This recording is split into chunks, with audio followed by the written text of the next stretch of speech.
ನಮಸ್ಕಾರ.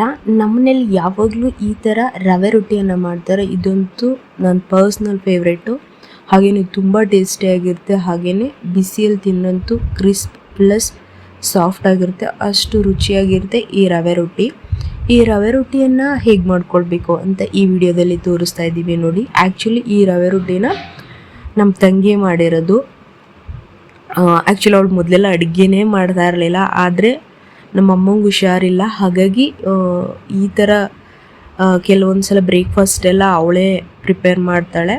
ಸೊ ಕೆಲವೊಂದು ಸಲ ನಾನು ಪ್ರಿಪೇರ್ ಮಾಡ್ತೀನಿ. ಈಸಿಯೆಸ್ಟ್ ವೇ ಅಂತ ಹೇಳಿದ್ರೆ ರವೆ ರೊಟ್ಟಿ ಮಾರ್ನಿಂಗ್ ಬ್ರೇಕ್ಫಾಸ್ಟ್ಗೆ ತುಂಬ ಈಸಿ. ಸೊ ಹೇಗೆ ಮಾಡೋದಂತ ಮೊದಲಿಗೆ ನೋಡ್ಕೊಳ್ಳೋಣ ಬನ್ನಿ. ಮೊದಲಿಗೆ ಒಂದು ಪಾತ್ರೆ ತೊಗೊಳ್ಳಿ, ಅದಕ್ಕೆ ಸ್ವಲ್ಪ ನೀರನ್ನು ಹಾಕ್ಕೊಳ್ಳಿ. ನೀರು ಹಾಕ್ಕೊಂಡು ಸ್ವಲ್ಪ ಉಪ್ಪು ಹಾಕೋಬೇಕು. ನಂತರ ಅದಕ್ಕೆ ಈರುಳ್ಳಿ, ಹಸಿಮೆಣ್ಸಿನ್ಕಾಯಿ, ಕೊತ್ತಂಬರಿ ಸೊಪ್ಪು ಅಥವಾ ನಿಮ್ಗೆ ಯಾವುದೆಲ್ಲ ಸೊಪ್ಪುಗಳು ಇಷ್ಟ ಆಗುತ್ತೆ ಅದನ್ನು ಹಾಕೋಬೋದು. ಹಾಗೆ ಕಾಯಿ ತುರಿ ಹಾಕೋಬೋದು, ಏನಾದರೂ ಹಾಕೋಬೋದು. ಒಟ್ಟ ನಾವಿಲ್ಲಿ ಆನಿಯನ್ನು, ಚಿಲ್ಲಿ ಮತ್ತು ಕೊರಿಯಾಂಡರ್ ಲೀವ್ಸ್ನ ಹಾಕ್ಕೊಂಡಿದ್ದೀವಿ.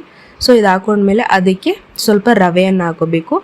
ಸೊ ಹಾಕೊಂಡು ಇದನ್ನು ಸ್ವಲ್ಪ ಕಲಿಸ್ಕೊಳ್ಬೇಕಾದ್ರೆ ನೀವು ಯಾವಾಗಲೂ ಸ್ವಲ್ಪ ಗಟ್ಟಿ ಇರೋ ಥರನೇ ಕಲಿಸ್ಕೊಳ್ಳಿ. ಅಂದರೆ ಸ್ವಲ್ಪ ತುಂಬ ಲಿಕ್ವಿಡು ಅಲ್ಲ, ತುಂಬ ಗಟ್ಟಿನೂ ಅಲ್ಲ, ಒಂದು ಅದ ರೀತಿಯಲ್ಲಿ. ಸೊ ಈ ವಿಡಿಯೋದಲ್ಲಿ ನೋಡ್ತಾ ಇದ್ರಲ್ಲ, ಈ ರೀತಿ ನೀವು ಅದನ್ನು ಕಲಿಸ್ಕೊಳ್ಬೇಕಾಗುತ್ತೆ.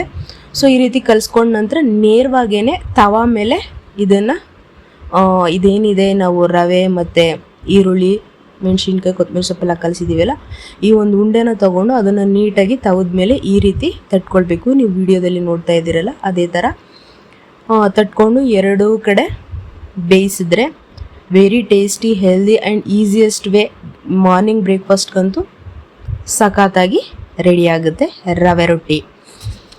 ಇನ್ನೊಂದು ಹೇಳ್ಬೇಕಂತ ಹೇಳೋದಾದರೆ, ರವೆ ರೊಟ್ಟಿ ಮಾಡಬೇಕಾದ್ರೆ ಇದೇನಿದೆ ಇವೆಲ್ಲ ರವೆ ಮತ್ತು ಇದೇನೇನು ಈ ಆನಿಯನ್ ಇದೆಲ್ಲ ಹಾಕಿ ಕಲಸಿ ಒಂದು 15 ಮಿನಿಟ್ಸು ರೆಸ್ಟ್ ಮಾಡೋಕ್ಕೆ ಬಿಡಬೇಕಾಗುತ್ತೆ. ಈ ರೀತಿ ರೆಸ್ಟ್ ಮಾಡಿಬಿಟ್ರೆ ಅದು ತುಂಬ ಸಾಫ್ಟಾಗೂ ಆಗುತ್ತೆ, ಹಾಗೆಯೇ ಕ್ರಿಸ್ಪಾಗೂ ಬರುತ್ತೆ. ಬಿಸಿ ಇದ್ದಾಗ ತಿಂದ್ರಂತೂ ತುಂಬಾ ಚೆನ್ನಾಗಿರುತ್ತೆ. ಹಾಗೆಯೇ ಇದ್ರ ಕಾಂಬಿನೇಷನ್ ಏನಂದರೆ ಮೆಣಸಿನ್ಕಾಯಿ ಖಾರ, ಅದಂತೂ ಅಂದರೆ ಉಪ್ಸಾರು ಖಾರ ಅಂತ ಹೇಳ್ತಾರಲ್ಲ, ಅದು ಸಖತ್ ಟೇಸ್ಟ್ ಅಂತ ಅನಿಸುತ್ತೆ.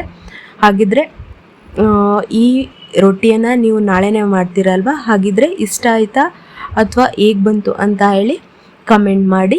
ಮತ್ತಷ್ಟು ಇಂತಹದೇ ವಿಶಿಷ್ಟ ಹಾಗೆಯೇ ಈಸಿ ಪೀಸಿ ರೆಸಿಪಿಗಳಿಗಾಗಿ ನಮ್ಮ ಚಾನಲ್ಗೆ ಸಬ್ಸ್ಕ್ರೈಬ್ ಮಾಡ್ಕೊಳ್ಳಿ. ಅಲ್ಲಿಯವರೆಗೂ ಧನ್ಯವಾದಗಳು.